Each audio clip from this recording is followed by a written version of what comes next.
Hello, Alex Green first grade families. I'm making this video to explain all of the assignments for the week. This week, we are focusing on the book, The Invisible Boy by Trudy Ludwig.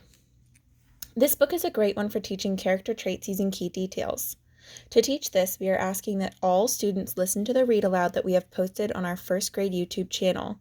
You can access that link by clicking on The Invisible Boy on your Teacher's Clever page, or by searching for Alex Green First Grade on YouTube.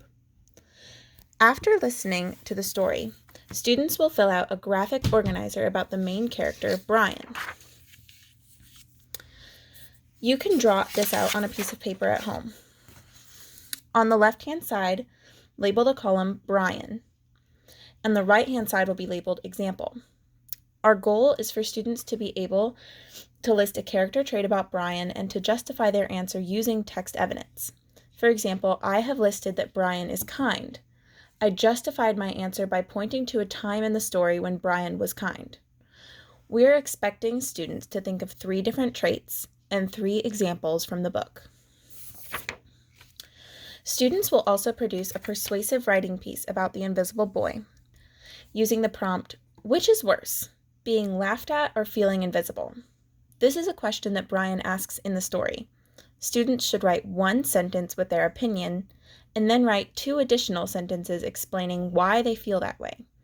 You may complete this writing page on a piece of lined paper, and we have included some lined paper in the green folders. On Friday, our classes will come back together at 11 o'clock on Zoom to share our writing and to have a discussion about it. In addition to the Invisible Boy activities, students will be expected to complete 3 phonics lessons and 3 math lessons. You do not have to complete them on specific days, but we have suggested that you do 1 phonics lesson and 1 math lesson on Tuesday, 1 of each on Wednesday, and 1 of each on Thursday. You can see our suggested schedule if you click on Week at a Glance on your Teacher's Clever page. The phonics lessons are found in the orange book that we included in your green folder. It should look something like this.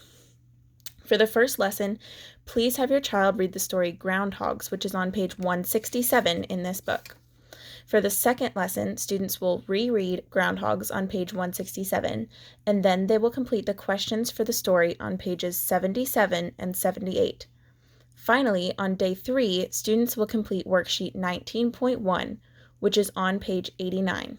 These lessons will allow your child to practice reading texts that are at their level. For math, please complete lessons 4, 5, and 6. You can find these lessons on the Clever page if you click on Eureka Math. Once your child has completed a lesson, they can work on the associated worksheet, which is located on the right-hand side of the green folder. Please do not hesitate to reach out to your child's teacher if you or your child have questions about these assignments. We have office hours on Tuesdays, Wednesdays, and Thursdays from 10 to 11 and from 1 to 2. We appreciate everything that you're doing to continue your child's education while we are all home. Thank you so much for partnering with us to provide instruction for your child.